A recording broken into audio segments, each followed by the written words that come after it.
Wakil Kepala Kepolisian Daerah Papua Brigjen Pol Faizal Ramdhani membenarkan kelompok kriminal bersenjata atau KKB pada Sabtu 2 November menyerang dan menembaki warga yang sedang berada di Kaliwabu atau jalan menuju Kampung Bondi. Dari laporan yang diterima terungkap bahwa penyerangan oleh KKB menyebabkan Stephen Makari 48 tahun tukang kayu meninggal dunia, kata Wakapolda Papua ketika dikonfirmasi di Jayapura pada Minggu. Saat terjadi penyerangan, kata Brigjen Pol Faizal Ramdhani, korban sedang bersama beberapa rekannya.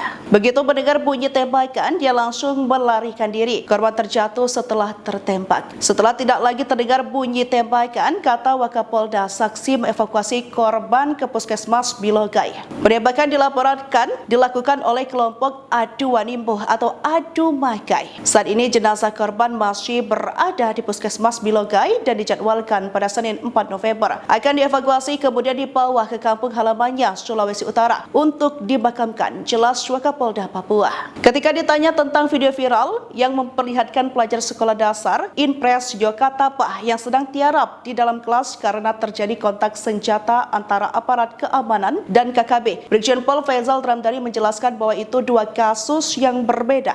Memang ada video yang beredar terkait dengan pelajar SD Inpres Yokatapa yang bertiarap di atas lantai papan di kelas mereka karena terdengar bunyi tembakan, katanya. Wakapolda menegaskan itu dua kasus yang terjadi pada hari berbeda dan saat video itu terekam tidak ada korban jiwa.